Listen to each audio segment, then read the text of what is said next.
sorprenderse. Pautas entonces, ¿cómo Venga, pues, podemos atajar muchas veces o empezar a controlar esos momentos de discusión? Bien, pues bueno, empezamos avisando a la gente que cuando nuestra pareja hace algo y a nosotros nos sienta mal, es muy importante que se diga, porque cuando guardamos eso, a la larga va a generar en nosotros un malestar que luego las consecuencias van a ser mucho más negativas. Entonces, no intentar huir de esa discusión o de esa situación que puede ser tensa solo por el hecho de no querer afrontarla, ¿no? Entonces, cuando nuestra pareja hace algo y nosotros nos sentimos mal, hay que estar dispuesto a hablarlo. Perfecto. No te tienes que guardar nada, exprésate, que es básico. Esa sería la idea. A la hora que decimos enfrentarnos a esta discusión, a esta dificultad, tenemos que buscar bien cuál es el momento más adecuado, ¿no? Y ese momento tiene que ser el más adecuado tanto para nosotros como para la otra persona. Nosotros cuando encontramos una situación que nos ha molestado, que ha participado la pareja en ello, y estamos en ese momento enfadados, igual no es el mejor momento para afrontar la discusión. Yo pongo un ejemplo, pues por ejemplo, yo voy a la nevera a coger una cerveza fresquita y mi pareja se ha tomado todas las que había. Pues bueno, ese momento, nada más verlo, no sería lo más adecuado el ir a decírselo, ¿no? Y además depende, ¿no? Depende de la pareja, pero si consideramos que esos elementos igual tan banales son ser focos de discusiones acaloradas, igual lo mejor es esperar un poquito. Y la forma de esperar es buscar cuál va a ser la solución. Antes de decirle a nuestra pareja qué vamos a hacer. ¿Vamos a tomarnos una Coca-Cola o vamos a bajar ahora a tomar una cerveza? Y una vez que tengamos ya la solución, ya vamos a hablar con nuestra pareja, ¿no?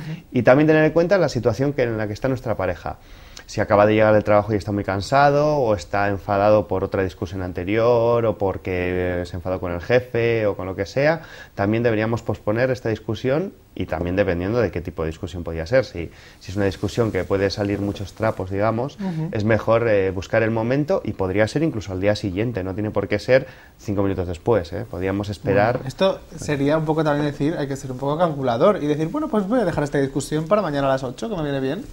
No, hombre, así es un poco en broma, pero no, es que decir, de eso se trata también, de también calibrar, es lo que dices, el momento encima, cuando no es solamente el de uno, si es el de dos, pues es que eso implica también ahí cintura, ¿no? Yo creo que más que programar la discusión es saber cuándo no hay que discutir. Vale. O sea, si ahora es un momento muy delicado para mi pareja, igual no es el momento para sacar este tema. Pero bueno, no es tampoco decir mañana a las 8. Hay que intentar evitar los momentos negativos, que podrían ser negativos, y luego dentro de los otros que hay, pues ya nos acoplamos a la situación para empezar con el tema. Una discusión es un ejercicio de expresividad, pero, ¿y si no siempre nos expresamos? Es que la forma de expresarnos muchas veces lleva a muchos errores. Cuando nosotros hablamos con nuestra pareja y le decimos me has hecho daño o fíjate cómo has podido hacer esto, estamos culpabilizando a la otra persona y atacando directamente a pesar de que simplemente estamos diciendo la sensación que hemos tenido, ¿no? Y yo creo que podemos llegar a decir lo mismo sin atacar y sin culpabilizar a otra persona y la forma es hablar de lo que nosotros hemos sentido. Entonces, si a ti una cosa que ha dicho tu pareja te ha hecho daño, la consecuencia que ha tenido es que tú te has sentido mal. Entonces, el que te haya hecho daño es muy subjetivo y además estás culpabilizando y agrediendo. Entonces, es mucho mejor decirle me he sentido. Con esto que me has dicho, pues me he sentido mal. Siempre hablar de lo que nosotros hemos sentido y no de lo que la otra persona nos ha hecho. Creo que es una pauta indispensable y básica para que la otra persona no se sienta agredida y no se ponga a la defensiva. Bueno, y decías eso de culpabilizar, ¿no? Porque es un ejercicio y a veces un error bastante común y más que a veces buscar esos culpables, poner todos los datos sobre la mesa y ese dedo fustigador es ir al centro y sobre todo también hablar del hecho, de lo que ocurre, ¿no? Estamos acostumbrados a iniciar las discusiones buscando el culpable y esto es lo que nos metemos ahí en una espiral bastante peligrosa porque es muy difícil de llegar a un acuerdo de quién es el culpable de la situación porque realmente los dos consideran que el culpable es el otro. En esto yo pongo un ejemplo, si una pareja no se pone de acuerdo en las tareas domésticas, por ejemplo, él ha limpiado el baño y ella considera que lo ha limpiado mal, y eso genera una discusión, ¿no? Entonces, si ellos se centran en buscar quién tiene razón, y para ella él es un cerdo y para ella es una magnética de limpieza, nunca se van a poner de acuerdo, porque son diferentes visiones de una misma realidad.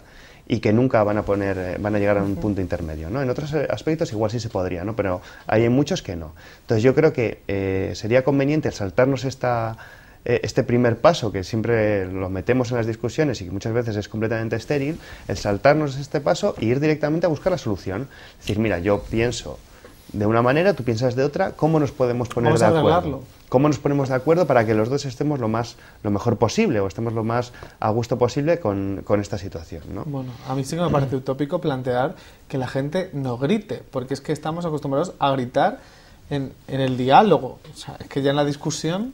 Sí, nuestra cultura está muy acompañada de los gritos, el volumen alto y tal. Pero bueno, yo creo que una discusión es una situación muy delicada en la que en algunas situaciones es inevitable gritar, pues porque ya es lo que hemos dicho antes, hay cierta dosis de agresividad porque hay un acaloramiento, ¿no? Pero yo creo que sí sería interesante el tenerlo como pauta de que el gritar no suele ser efectivo. Entonces, si lo sabemos, aunque en algún momento gritemos o levantemos la voz, sabiéndolo, pues podemos regular un poquito nuestra conducta, ¿no? Entonces, a mí sí me parece que tenemos que tener presente que el gritar no es positivo a la larga y que intentando controlar un poquito el volumen va a ser mucho más productivo lo que es la discusión, ¿no? Y vamos a sacar mucho más provecho de todo esto. Y enlazando con los gritos, también los turnos de palabra. También tenemos mucha costumbre, y lo vemos además en la tele, incluso se potencia en muchos programas y debates, el que se interrumpan constantemente. Hay que proponer el 59 segundos del amor, que baje el micro. Sí, más o menos, más o menos. Yo creo que es muy difícil el llegar a un equilibrio a la hora de hablar, porque siempre hay una persona que habla un poquito más, o si hay una persona que igual interrumpe más, pero saber intentar respetar, ¿no? El decir, bueno, yo sé que la otra persona tiene que hablar y si siempre que dice un argumento le interrumpo, nunca se va a sentir escuchado, ¿no? Porque siempre da la sensación que siempre voy a estar a la defensiva para cualquier cosa que diga. Entonces es mejor escuchar toda su argumentación y una vez que acabe, hablar uno. Bueno, y en este caso hablar, pero no hablar ensuciando, porque esto sería lo malo. Si en el propio contexto de la discusión nos retrotraemos a momentos, a frases, a hechos fatales para la propia pareja, ¿no? Para la propia situación, al final caemos en una trampa. Sí, también es muy habitual lo que se suele llamar el sacar trapos sucios, ¿no? El decir, bueno, yo me he sentido mal con esta situación y es que además la semana pasada y el mes pasado y esto siempre es igual y no sé qué. Entonces respecto a esto yo daría dos consejos, ¿no? Uno es intentar centrarse en el tema en cuestión. Estamos hablando de que hoy no has limpiado bien el baño, hoy has dejado sin fregar la comida o tal, y hablamos de eso en concreto, ¿no? Y luego, por otro lado, no generalizar, o sea, no utilizar la metonimia, digamos, ¿no? El decir, es que siempre haces lo mismo, o es que nunca me escuchas. No, pues ahora no me siento escuchado, o es que en este caso no has fregado o no has limpiado lo como a mí me gustaría. Controlar, ¿no? De eso se trata también, que es importante. Y qué importante